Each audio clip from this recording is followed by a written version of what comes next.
Hello bachcho, let's see this question. So the question says, in the above case, if 10 centimeter of water and spirit each are added further poured in the respective arms, find the difference of mercury level in the two arms.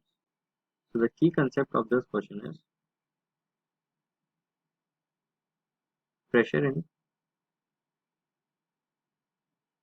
a static fluid.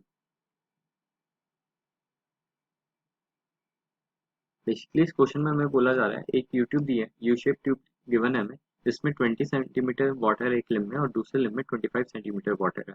अब हमें बोला जा रहा है इसमें 10 centimetre water add कर रहे हैं और 10 सेंटीमीटर स्पिरिट ऐड कर रहे हैं उनके रिस्पेक्टिव साइड्स पे।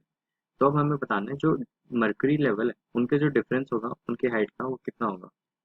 तो अगर हम वाटर की हाइट को h1 कह रहे हैं तो जो उसकी हाइट हो जाएगी 20 plus 10 centimetre is equal to 30 centimetre.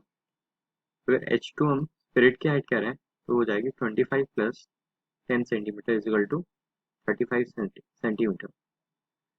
और हमें पता है जो डेंसिटी ऑफ वाटर होती है मतलब उसको रो 1 कह लेते हैं, वो होती है 1 ग्राम पर सेंटीमीटर क्यूब। और जो स्पिरिट की डेंसिटी होती है 0.8 ग्राम पर सेंटीमीटर क्यूब।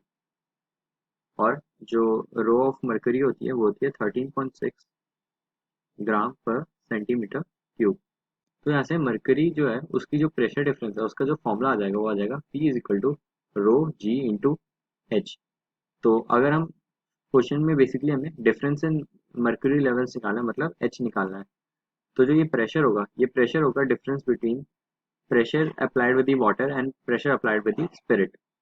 तो अगर हम इसको ओपन करके लिख लें रो को 13.6 जी इंटू एच, तो ये हमारी फर्स्ट इक्वेशन आ गई P is equal to 13.6 G into H. So difference between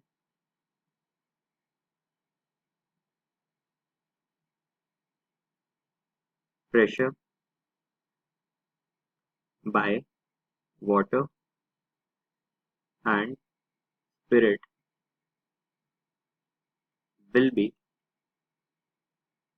कितना हो जाएगा रो 1 H1G माइनस रो 2 H2G।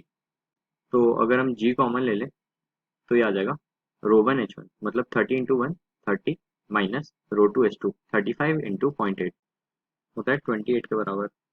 तो जो वैल्यू आ जाएगी हमारी प्रेशर डिफरेंस की मतलब P की ये आ जाएगी 2G के बराबर। अब इसको इक्वेशन 2 कह लेते हैं और इक्वेशन 1 और इक्वेशन 2 को इक्वेट कर देते हैं। तो ये कुछ आ जाएगा 2G is equal to 13.6 G H.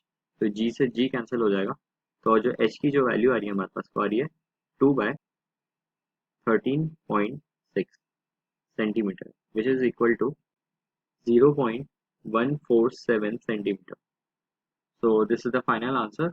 Hope you understood it well. Best of luck.